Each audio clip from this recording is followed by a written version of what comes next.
เมื่อท่านกล่าวจบแล้วเราร่ำลากันไปพร้อมกันเลยนะครับพี่น้องครับครับท่านครับสักครู่นะครับท่านน่าจะปิดไมค์ไว้นะครับ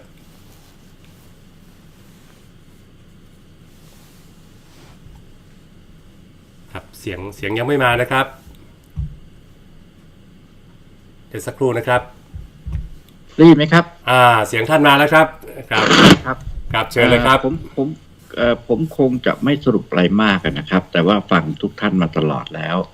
ก็อยากจะบอกกับพี่น้องประชาชนว่าในช่วงเดือนตุลาคมซึ่งมันเป็นตุลาอาถรรพ์เนี่ยแล้วก็เป็นช่วงวิกฤตน้ำท่วมแล้วก็มีวิกฤตหลายอย่างที่เราได้คุยกันเนี่ยเราคงจะต้องเป็นกำลังใจซึ่งกันและกันในการที่จะจับมือก้าวไปสู่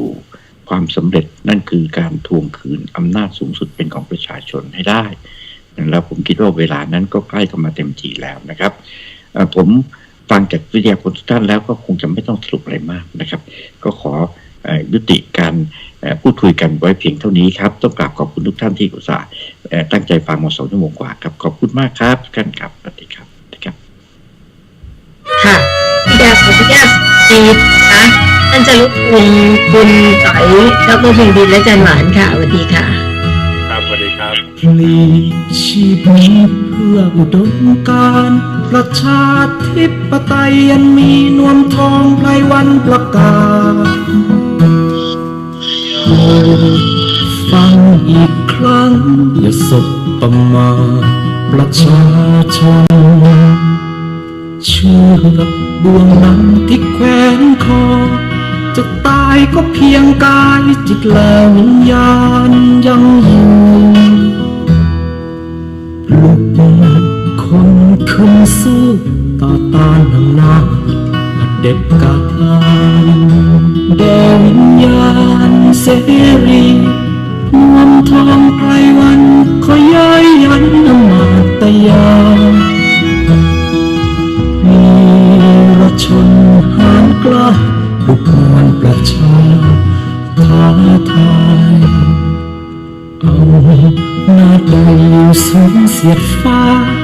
รัฐประหารลงมาจะถูกสาปส่งให้เสื่อมสามสิ้นเกิดมาเพียงดินรัฐประหารใดอย่าได้เห็นมา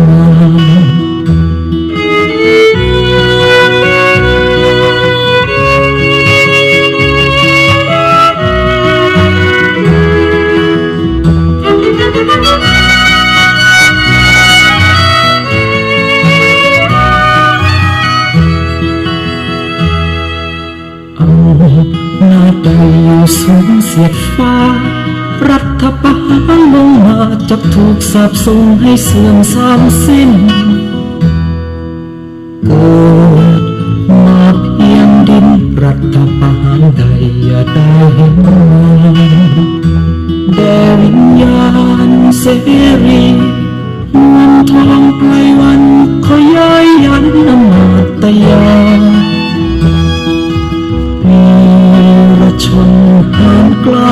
ปลุกมวลประชาท้าทายมีประชาหานกล้าทวงคืนประชาธิปไต